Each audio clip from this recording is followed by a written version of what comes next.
You've come to the place where something you've been wanting for a while, even though it is not yet manifest, is not only tolerable, but, well, let's just start there. It's tolerable.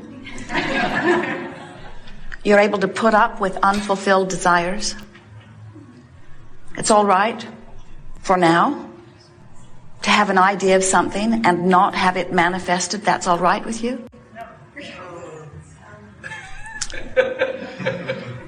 We understand, but you've really got to get, so you say yes to that before things will start coming easily, because it is that very discomfort that you feel over things not yet manifesting that causes a longer and longer and longer delay in them manifesting.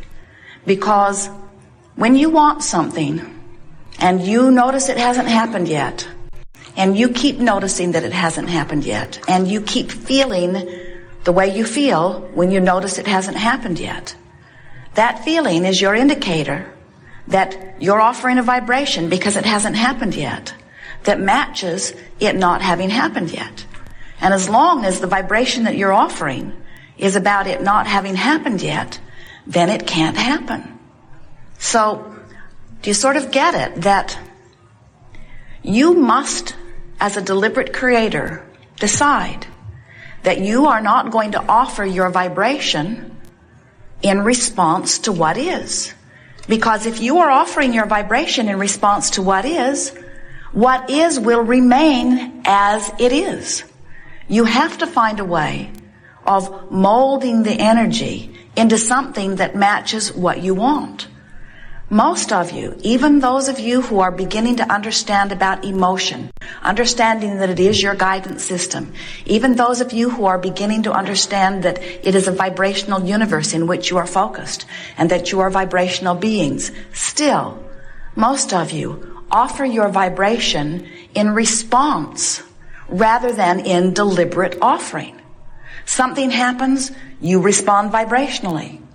We want you to understand that deliberate creating is about offering a vibration by purposeful intent. I'm offering this vibration because this vibration matches my desire, and if I offer this vibration which matches my desire, then my desire must manifest. 99.999999.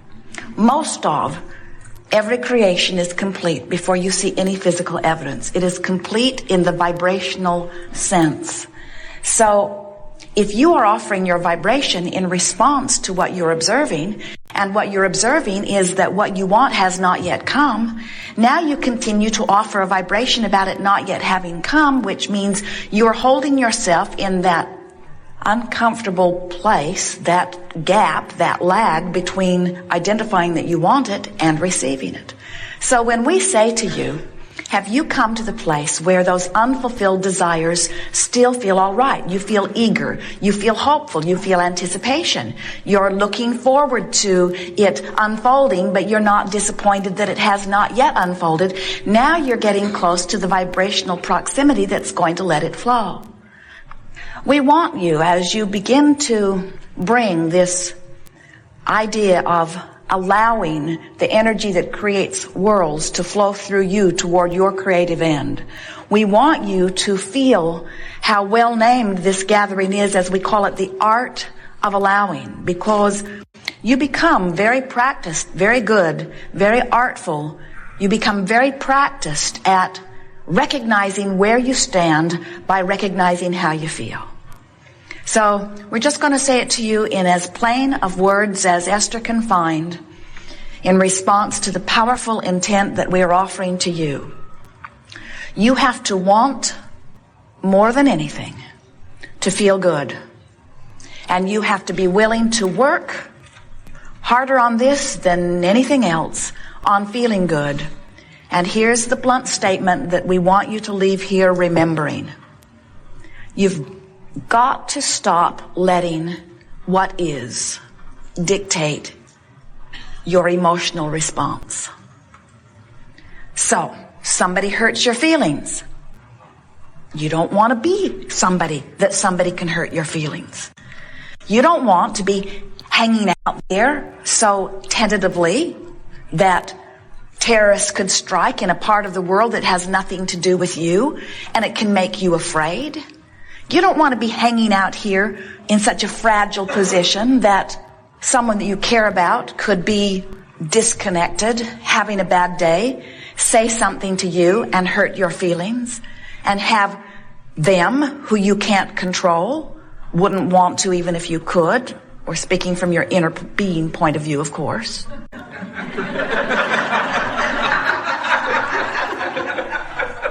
Well, we can see why you would want to control other people's behavior if you're someone who hasn't learned the art of allowing. If you're looking around and having emotional responses to what you're seeing, we can understand why you'd get pretty heavy on the trying to control circumstances and conditions.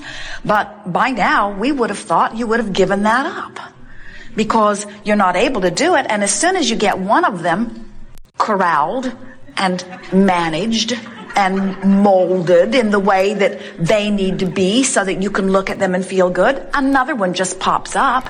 Or that one goes off and meets some new friend and starts catering to what they want instead of catering to what you want, and then you're back to square one again. You spent 18 years teaching that kid how to behave, and then he fell in love, and now he's doing what she wants. So if the way you feel is dependent upon controlling even one condition, you're in big trouble because you can't manage to control those conditions, but you can manage with all of the possible things that you have that you could focus upon and think about and remember and ponder and muse and observe and imagine. With all of the things that you could focus upon, past, present, or future, certainly there are enough things that feel good when you do it that you can manage your own mood. And the art of allowing is nothing more than managing your mood. It's saying, I want to feel good, and when I do feel good, I'm in alignment with good things. Now, conceptually, that's really easy to understand, isn't it? But you've trained yourself to respond to so many things other than that, even though you were born with a guidance system, even though you were born with this incredible ability to assess in every moment your vibrational point of attraction. It is interesting to us when we see you not understanding today that a good feeling is a good thing and that a bad feeling is not such a good thing. We want you to be willing to feel good on purpose for a little while and to watch the results of that deliberate offering of vibration. But that means directing thought on purpose. And directing thought on purpose, you could tell us this, in fact you do often, is not as easy as we make it out to be. Because, and here's where we let you off the hook, but only briefly, so don't get used to it. Law of attraction says that which is likened to itself is drawn. So if you've been focusing by virtue of some circumstance or events that you've been living on something that's causing you to offer a particular vibration, we acknowledge that it is easier for you to find other thoughts that match that vibration than it is to find very different thoughts. In fact, we'll really let you off the hook by saying, but only briefly, so don't get used to it. We will really let you off the hook by saying, you actually cannot find thoughts that are very far from the thoughts that you are thinking. In other words, if you're depressed and some bright-eyed, bushy-tailed Abraham student comes to you and says, you know, you create your own reality and you're supposed to feel good and things can get better for you, all you have to do is cheer up. You're thinking, I do not create my own reality or you'd be gone. It's just annoying to have someone all bright and happy and sure of themselves flapping in your face when you are in a place of not feeling good. We know that, but what we want you to understand is, unless you make an effort to feel better, and unless you accomplish feeling better, you have not shifted your vibration at all. And if you have not shifted your vibration, things cannot change. And dear hearts, there is not enough effort in the world to make the difference. You can't work hard enough. You can't work long enough. You can't gather enough other resources to you. You cannot buck the current of your own vibration. But unless you have convinced yourself that the way you feel is guidance and that good is moving toward what is good, is that hard to understand? Well, it's hard to understand by many of you who have had many people who didn't want you to move toward your good. They wanted you to do what they thought would move them toward their good. So they said to you, never mind how you feel, do what you should do. And what you should do is what I say you should do. And so disregard your own guidance and pay attention to these rules that I have laid out for you. And oh boy, are there piles of rules. Each one offered from somebody else's vantage point, each one offered so that you can fulfill something that they need, because so many of them are still living a very conditional love. They want to feel good. They're well-meaning. They want to feel good, and they need you to behave in a certain way so that they can feel good. But do you hear the trap? So they need to feel good, so they set out rules, so you follow the rules so that they can feel good. But they can't get everybody to follow the rules, so they never really feel good. So they keep offering more rules, and you keep getting more lost because you are not using the guidance that you were born with to quantify your own journey. Have we convinced you? Have we convinced you that the way you feel is everything? Do you believe that when you feel good, you are in a vibrational place of allowing what you want in? Please believe it, because there is nothing that could be more accurate. So we're going to be a little heavy today. I'm going to emphasize it a great deal, because it really is what the art of allowing is about. We want you to leave here, if not already really good at it, at least determined to get better at it, at being one who molds your energy. Let's say it in a different way, of being one who creates your own mood. Because you understand that when you create a mood of joy, you're allowing everything that you've been asking for to come in. When you create a mood of love, you're allowing everything that you want to flow in. When you create a mood of expectancy, you're allowing everything you want. When you feel ornery, when you feel pessimistic, when you feel afraid, when you feel angry, even when you're frustrated and overwhelmed, those are indications that you've got your frequency set in a different place, and sincere, concentrated, deliberate molding is in order. So if someone says to you, what are you working on these days? Tell them, I'm working on my own mood and attitude.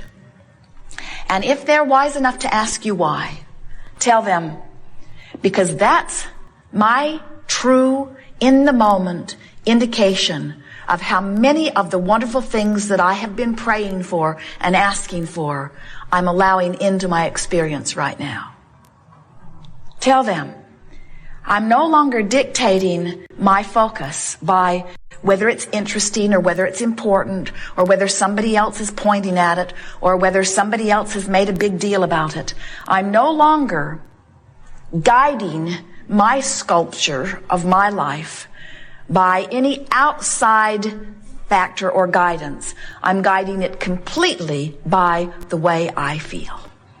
And when you get there, now you are ready to travel with us on an emotional journey that will take you into the resources and the realm of all things wonderful that you have ever imagined. There is nothing that you cannot be or do or have. And there is nothing that is keeping you from the accomplishment or the achieving of anything other than your own attitude, other than your own mood, other than your own focus, other than your own emotional response to what you're giving your attention to. So leave this gathering today deciding that you're no longer one whose feelings can be hurt, because your feelings are no longer up for grab. Because your feelings are not dependent upon what somebody else thinks or does. Your feelings are dependent upon your choice of focus. And since that person that may hurt your feelings also could not hurt your feelings, you've got choices in your imagination. And since that person that may have just hurt your feelings has also done things that thrilled you, you have choices in your memory. And because that person who's trying to hurt your feelings right now is not the only person in your awareness right now, you've got choices right now. You have choices. The emotional journey says, And this is where we're letting you off the hook again. The emotional journey says the choices that you have are not from despair all the way to bliss. You don't have that choice.